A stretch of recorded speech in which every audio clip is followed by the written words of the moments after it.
من الشيطان الرجيم. بسم الله الرحمن الرحيم.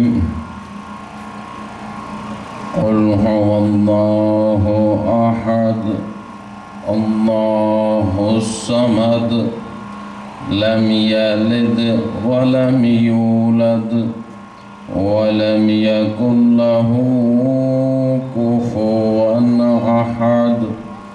صدق الله العلي العظيم. بسم الله الرحمن الرحيم.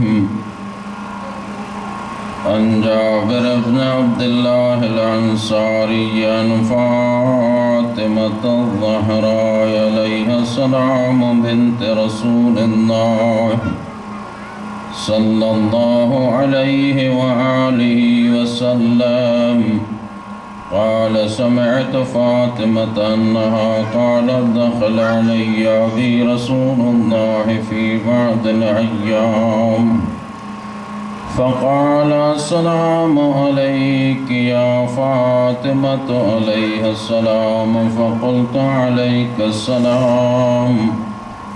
قال: إني أجد في بدني ضعفا. فقلت له: أعيذك بالله يا أبتاه من الضعف. فقال: يا فاطمة ائتيني بالكساء اليماني فغطيني به. فأتيته بالكساء اليماني فغطيته به وصرت أنظر إليه وإذا وجهه يتلألأ كأنه البدر في ليلة تمامه وكماله.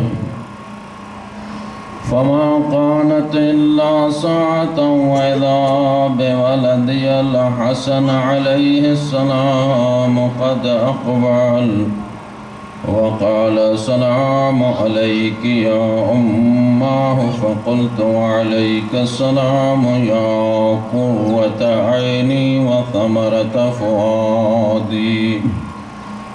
فقال: يا أماه إني أشم عندك رائحة طيبة كأنها رائحة جدي رسول الله صلى الله عليه وآله وسلم. فقلت: نعم إن جدك تحت الكساء. فأقبل الحسن عليه السلام نحو الكساء وقال: السلام عليك يا جداه يا رسول الله. أتأذن لي أن أدخل معك تحت الكساء؟ قال: وعليك السلام يا ولدي ويا صاحب حوضي. قد أذنت لك. فدخل معه تحت الكساء فما كانت إلا ساعة وإذا بولدي الحسين عليه السلام قد أقبل وقال: السلام عليك يا أمه. فقلت: وعليك السلام يا ولدي ويا قرة عيني وثمرة فؤادي. فقال لي: يا أماه إني أشم عندك رائحة طيبة كأنها رائحة جدي رسول الله. فقلت: نعم إن جدك وأخاك تحت الكساء. فعدنا الحسين عليه السلام نحو الكساء وقال: السلام عليك يا جداه والسلام عليك يا من اختاره الله. أتأذن لي أن أدخل معكما تحت الكساء؟ فقال: وعليك السلام يا ولدي ويا شافع أمتي. قد أذنت لك. فدخل معهما تحت الكساء فأقبل عند ذلك أبو الحسن علي بن أبي طالب عليه السلام وقال السلام عليك يا بنت رسول الله. فقلت عليك السلام يا أبا الحسن ويا أمير المؤمنين.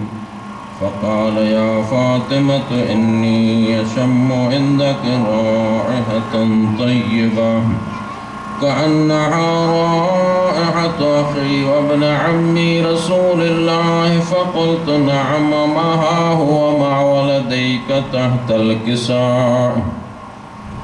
فأقبل علي عليه السلام نحو القساء وقال السلام عليك يا رسول الله، أتأذن لي أن أكون معكم تحت الكساء؟ قال له وعليك السلام يا أخي ويا وصي وخليفتي وصاحب لوائي، قد أذنت لك. فدخل علي تحت الكساء ثم أتيت نحو القساء فقلت السلام عليك يا أبتاه يا رسول الله، أتأذن لي أن أكون معكم تحت الكساء؟ قال وعليك السلام يا بنتي ويا بضعتي، قد أذنت لك. فدخلت تحت الكساء فلما اكتملنا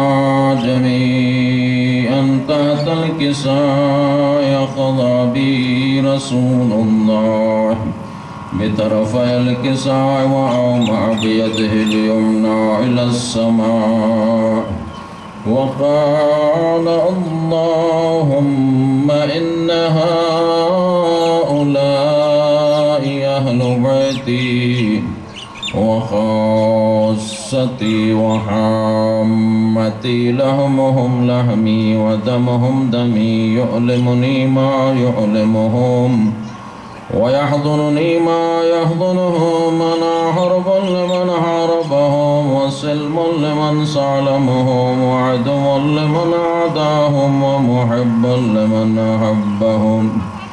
إنهم مني وأنا منهم، فاجعل صلواتك وبركاتك ورحمتك وغفرانك ورضوانك علي وعليهم، وأذهب عنهم الرجس وطهرهم تطهيرا. اللهم صل على سيدنا محمد.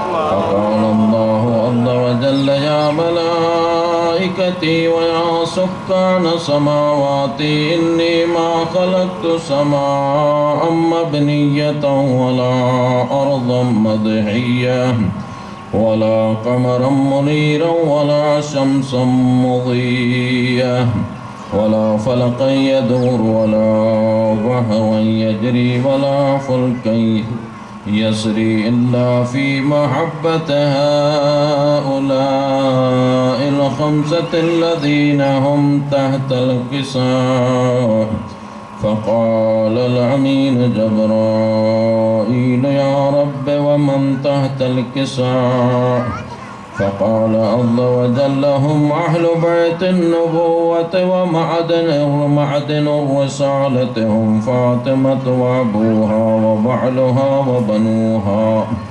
فقال جبرائيل يا رب أتأذن لي أن أهبط إلى الأرض لأكون معهم سادسا؟ فقال الله نعم قد عزمت لك. فهبط الأمين جبرائيل وقال السلام عليك يا رسول الله.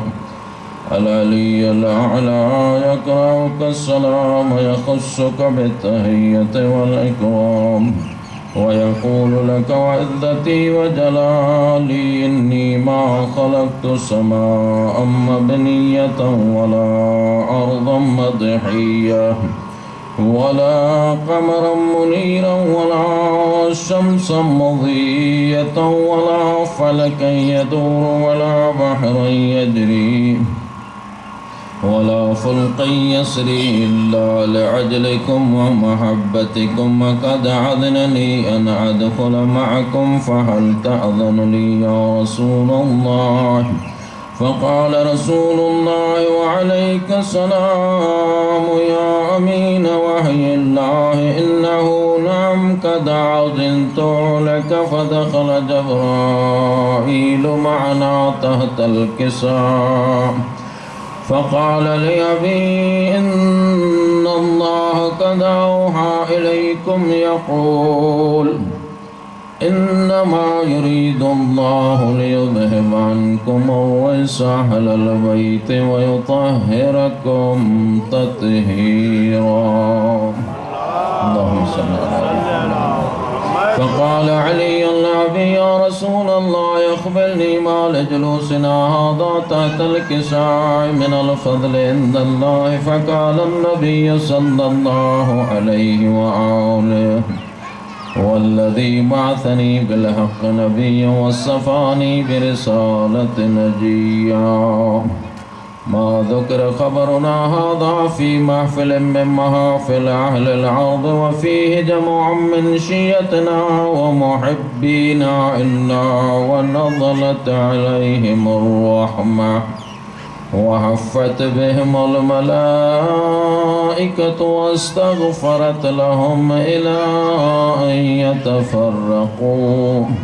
فقال علي عليه السلام إذا والله فضنا وفاز شيعتنا ورب الكعبة. فقال أبي رسول الله صلى الله عليه وآله يا علي والذي بعثني بالحق نبيا واصطفاني برسالة نجيا ما ذكر خبرنا هذا في محفل من محافل أهل الأرض وفيه جمع من شيتنا ومحبينا وفيهم مهموم إنا وفرج الله همه ولا مغموم إنا وكشف الله غمه ولا طالب حاجة إنا وقضى الله حاجته. فقال علي عليه السلام إذا والله فضنا وسعدنا وكذلك شيعتنا فاضوا وسعدوا في الدنيا والآخرة ورب الكعبة. اللهم صل على محمد وآل محمد وأجل فرجهم.